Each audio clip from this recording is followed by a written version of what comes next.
Good morning, I'm Teacher Rhea, and I'm here to talk about IELTS writing.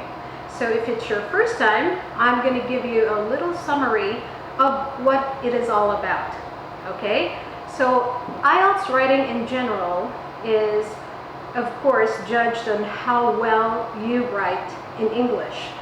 So you will be judged according to your content, your vocabulary, your grammar, and also your the whole package, like your spelling and everything else that concerns writing, capitalization and punctuation.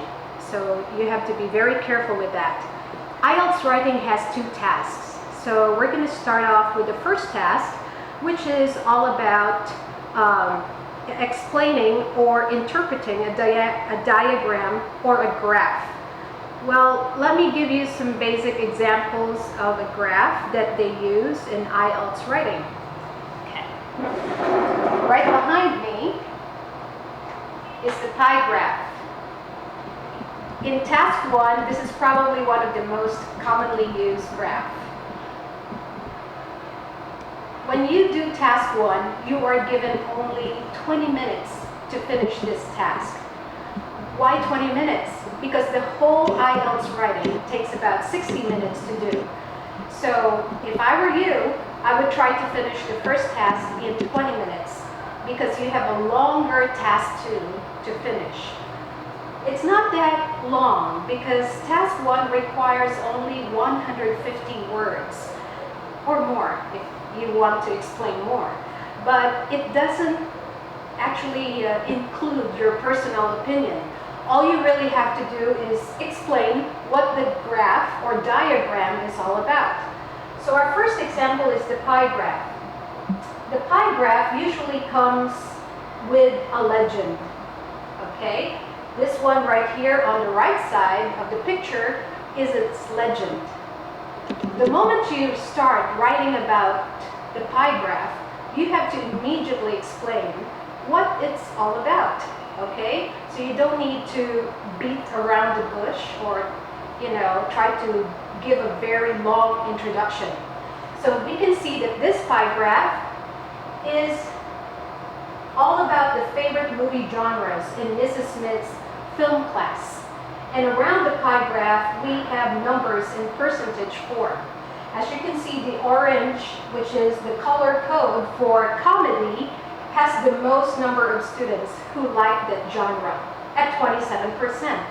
So as you keep going, explaining what this is all about, I would probably start with the highest number as I keep going all the way to the lowest number, which is your science fiction.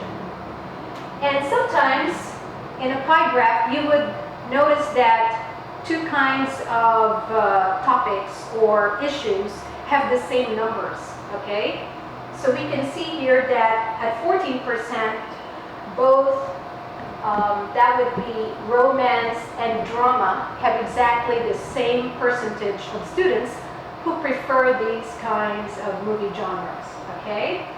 So what do you say when it shows an equal number? You can use as many words as you can as long as you precisely and exactly explain and describe what the pie shows. Okay? So adverbs, adjectives, and also transitional words would help you express what this is all about. Now let's go to the other example. Right next to the pie graph is another very commonly used graph, which is your bar graph. Once again, we're lucky because it's color-coded. Some pie graphs come in black and white. But the bar graph is actually almost the same as your line graph, which is my next example. Why? Because there are two parts. You have your vertical part and your horizontal part for your graph. Now this bar graph represents birthdays of students by month. On the vertical side, we have the number of students from 0 to 12. And right on your horizontal line, we have the months of the year from January to December. So pretty much like your pie graph, you just have to go with the color codes, okay? So the color code for June, which has the most number of students who celebrate their birthday in that month, has a total of 10 students because it reaches the line of 10. Now how about this one? May and September, or no, May and October. Looks like they both have an equal number of students who celebrate their birthdays in that month. So you just write it that way, the way you see it. That May and October have an equal number of students who celebrate their birthday in those months. Okay? Now we have here somehow not so common example where we have September and December right between the numbers of 6 and 8. What does that mean? So what is the number between 6 and 8? You're right, 7. Okay? So that means that 7 students celebrate their birthday in those months. Okay? So you just have to really follow the line. You can even use a ruler if you like, just to be more sure. So same goes with your line graph. Okay, you can get a high score and even a perfect score of a 9-band scale if you really interpret these graphs or diagram exactly the way you see it, and that it can be easily understood. Okay, so far, any questions? Okay, then let's move on to your task 2. Your task 2 will take much longer. That's why I told you that if possible, you could finish your task 1 in 20 minutes. That would give you more time, 40 minutes, for your task 2. Your task 2 comes in essay form. As we all know, essay form is all about, expressing your own opinion. Not like task 1, you shouldn't express your own opinion, but here you're free to express your own opinion. I have a sample here of a essay form for task 2, wherein he got a score of 8. Not bad, right? So this sample has several, not really several, a little bit, some mistakes on some paragraphs that he made. When it comes to task 2, you have to be very careful with grammar, spelling, and just like your task 1, your vocabulary and the content. And also your organization skills will come in handy here. How do you connect your ideas, right? In task 2, start off with your introduction. But first you have to make a choice, because in the question, there will be a choice to make. Example, some people say that advertising encourages us to buy things we really do not need.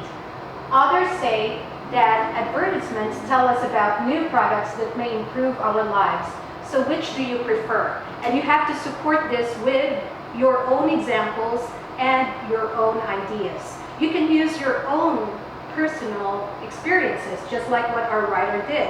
But you can see that our writer made several mistakes here in some parts, although the others I didn't really get to read the whole thing. But I can see that he had made mistakes in grammar and spelling, and also the wrong word to use, like using a verb instead of a noun. So this is why he got a score of 8. But overall, I could understand his idea, and he directly attacked the question. So it's still a very good essay. Well, that's it for your task 1 and task 2. If you have any more questions, you can ask me later. Okay? Have a good day. Bye.